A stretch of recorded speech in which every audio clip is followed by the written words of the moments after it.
Hello everyone, it is me Vegeta T23 and welcome back to my new What If. Today we're talking about what if Vegeta was female.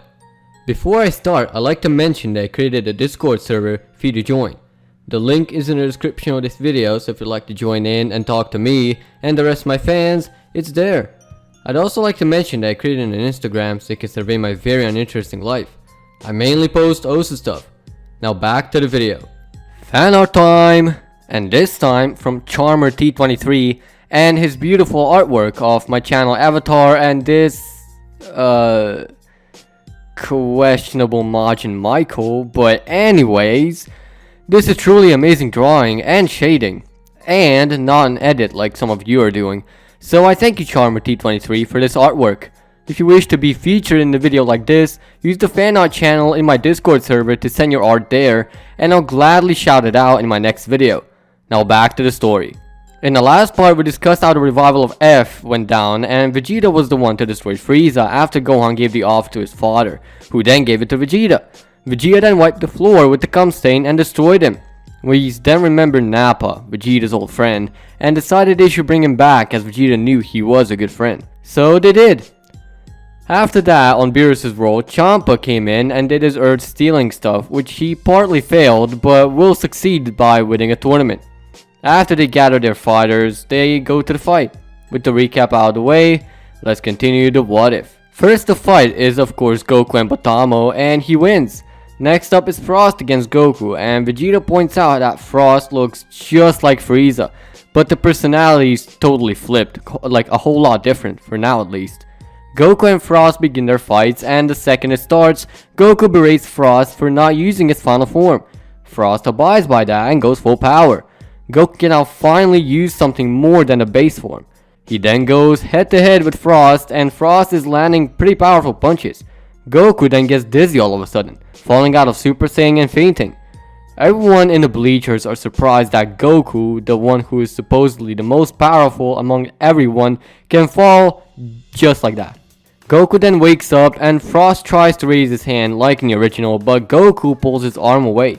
He felt a stab, so he starts looking at his arm and sees a puncture spot. He tells Frost that fighting with cheats is a bitch way to win. Frost grunts and Goku shouts out Frost has an unfair advantage. Jocko then examines Frost and finds a poison needle. Frost is then disqualified. It's then revealed that Frost is just as Frieza, but a bit smarter. So that means Goku is back in the tournament. Next up is Vegeta and Goku takes him on pretty much the same way as in the original. Then Cabba's turn is up and Cabba says he can't go Super Saiyan. So Goku looks at Vegeta and she just shrugs and continues observing. Goku then takes a similar approach to the original with Vegeta to teach Cabba. But since he's never berated and roasted someone to the breaking point, it takes quite a good while. Everyone is weirded out by it and they question Goku's actions. Vegeta knows exactly what he's doing and lets Goku continue so. He then threatens Cabba that if he doesn't get his shit together, there is no way he will win and how he's a weakling. How people like him were killed as well as their families back in Universe 7. That very sentence stuck into Cabba's head and he then snapped, transforming to a Super Saiyan. Cabba charged at Goku and they both seemed to get their mark. Cabba was pissed as hell and Goku just tried calming him down, but Cabba had none of it. After a lot of fighting, Cabba regained some composure and Goku used the opportunity to tell him how he did it because that's one way to transform. Cabba actually listened and reverted back. Goku asked him to try doing it again and Cabba transformed successfully with no issues. Goku then went Super Saiyan Blue and knocked out Cabba and told him to train hard before he tapped out. With that, Goku has gotten his first student. Well, kind of. Last fighter was none other than Hit, and Goku was so ready to fight him. Goku went Super Saiyan immediately and started to attack Hit, but that didn't faze the assassin.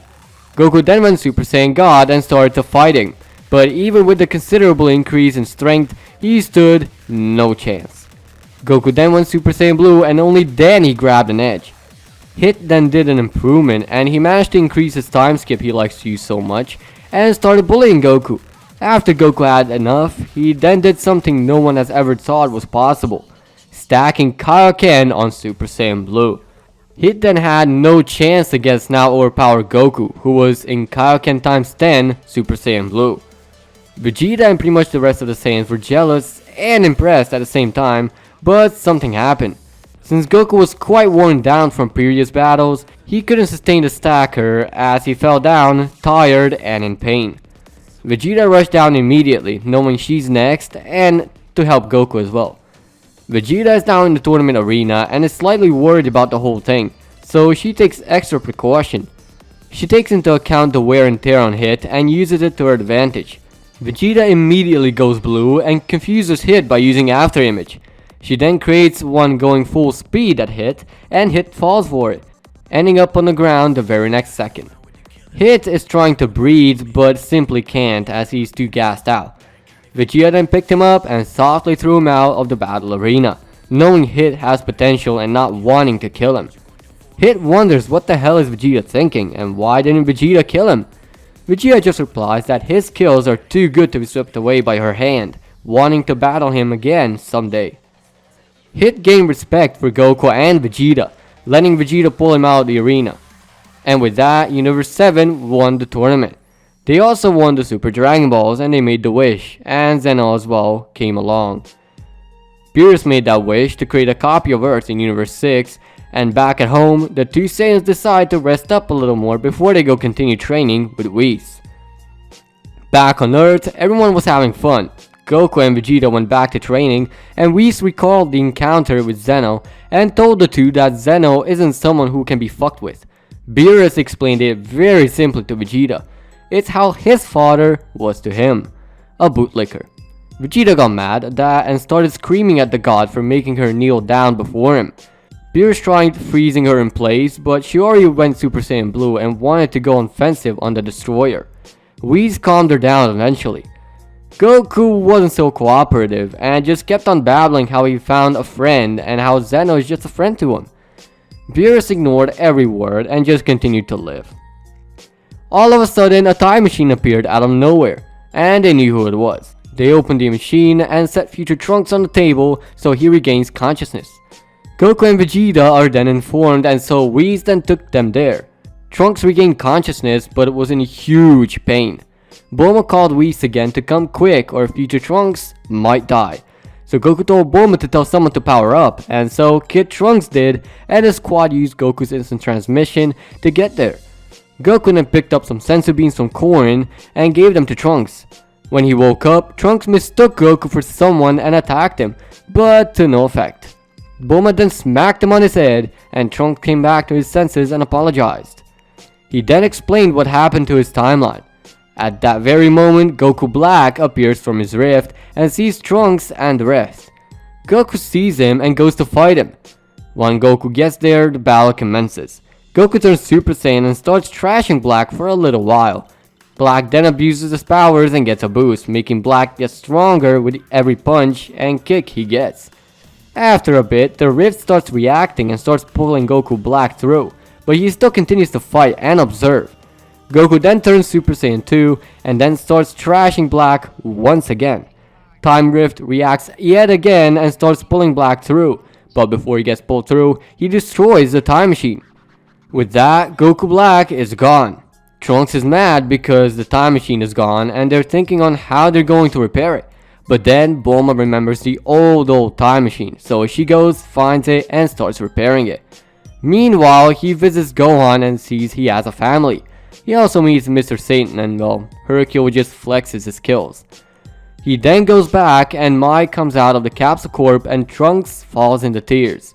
We then see Lolicon Trunks doing his thing. Mai blushes a bit, but Kid Trunks comes out too and meets himself again. With all the commotion done now, Bulma mentions that the time machine is done, and they do all the last bit of preparation, enter the machine, and depart into the future. And with that, we're leaving things be for now. Thank you for watching. If you think my streams are boring, then click dislike, but if you liked the video, hit that like button. If you'd like me to cover your idea in the near future, comment down below. And as always, peace out.